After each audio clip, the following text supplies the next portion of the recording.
I remember when I was playing 𝗵𝗂𝗶𝗴𝗏 AAA, things that started the season really well. I went from being one of the top goalies in the league to now barely playing 500. But I was stressed out of my mind. It took me going to an outdoor rink for an entire weekend and just to kind of snap back into it. Understanding why you play hockey is key. Welcome back to another AHA video, and today we're going to be talking about a completely different subject because after having multiple meetings with families who talk about their players are overwhelmed, stressed, they don't like the game anymore, they don't want to do this anymore, we felt there was a need to talk about why it's important to know why you're playing hockey. And I mention this because sport has changed. Since I stopped playing, there is so much more pressure put on these kids every single day. Kids are no longer playing multiple sports. They're no longer enjoying their time on the ice. They're no longer focusing on getting better on and off the ice and just enjoying the game, because at the end of the day, it is a game.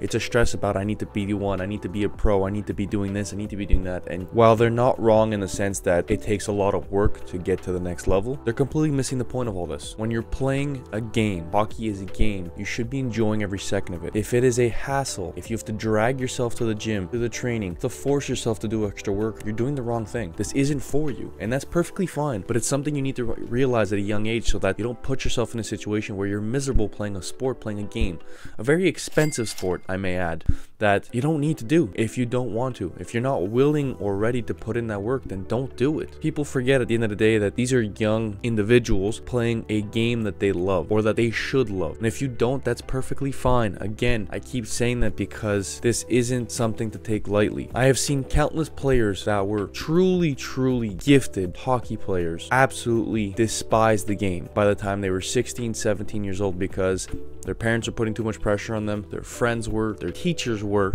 and they started to hate the game of hockey. And these are players that most likely would have been at least Division I hockey players, probably American League, maybe even NHL. Who knows? And they hate the game of hockey. It's not until 10, 15 years later when their friends say, come play beer league with me, that they'll put on skates again. Because the pressure got to them. It was too much. It was overwhelming. It stopped being fun. They forgot the main reason they wanted to lace up skates in the first place. And as a parent watching this, please do an exercise with your kids. Make them write down why they love hockey. And it's not because I'm good or because, well, I've been playing forever, or make them actually think about why they enjoy playing this game.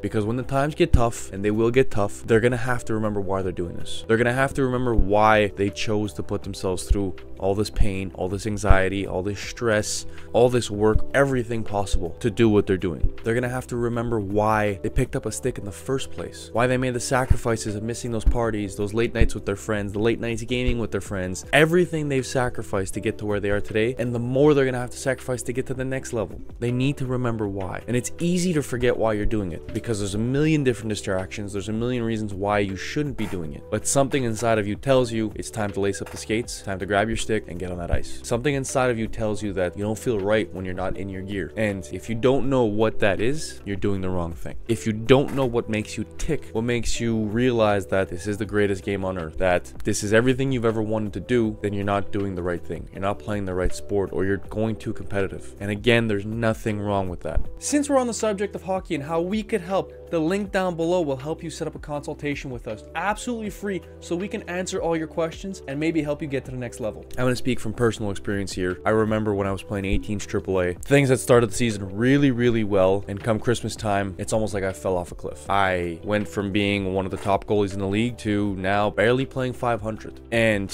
I remember clearly it was the stress of the QMJHL draft. At the time, again, I didn't know anything about college hockey, but I was stressed out of my mind, thinking about the numbers, about the scouts, what were they looking for, what were they seeing on the ice, what was I doing right, what was I doing wrong, over-analyzing every detail to the point where my superstitions got completely out of hand, and I could not play if my 3-hour routine was not perfectly done. Perfectly done. It's psychotic, I know. Now you guys are gonna say I'm a goalie, we're a little crazy. You might be right, but I wasn't the only one. And it took me going to an outdoor rink for an entire weekend and just messing around with the puck and some friends to kind of snap back into it. Because at the outdoor rink is where I first fell in love with the game. Putting on my skates, no rules, just a stick, puck for the ice, take some shots, skates, mess around, be creative, do whatever you want. It took a full weekend of that for me to kind of snap back into it and say, I'm playing a game. I'm playing a sport that I love. I'm fortunate enough to be able to put on my skates every day, play at the highest level I possibly can in my age, and try to make something out of a dream. Try to chase a dream. Something that millions of people wish they could do. And like I said, for me, it was going to that rink, sitting there playing and thinking about what was going right, what was going wrong, what I wanted, why I wanted to be there, why on my days off I decided to go to an outdoor rink rather than hanging out with friends, because I was already playing hockey 5 days a week. So why on my 2 days off did I go to play more hockey? Realizing what it meant to me, how I felt being on the ice, realizing what I wanted hockey to be for me, what I wanted to do with hockey while I was playing, post-playing career, made me look at things differently, set me back on track season-wise, expectation-wise, stats-wise, but also made me enjoy it again. And as much as you may not think this is relevant to you, this happens to everybody. This happened to me again in junior hockey, and this happened again in college hockey. Sorry for my language, but when shit hits the fan, that's when you kind of need that support system. Whether you built it yourself, remembering why you're doing what you're doing, or you have a family around you to help remind you of why you do what you do, it doesn't matter, but you need to know why you are playing this game. If you love this sport and you want to take it as far as you can, you need to remember why you are playing this game. At the end of the day, it's a game. It's the greatest game on earth in my opinion. It has done wonderful, incredible things for my life that I would not have if it wasn't for the game of hockey. And if you plan to take it as far as you can, you need to know why you're doing it. You need to dig deep and find out why you love this game, why you want to do that. Because if not, when things get tough, it might break you. So I know this was a bit of a different video, but thank you guys for watching. If you enjoyed this content, we have so much more hockey content. Click this or this, and it'll take you to other videos with more information for you or your child. Thank you again for watching. Have a great day.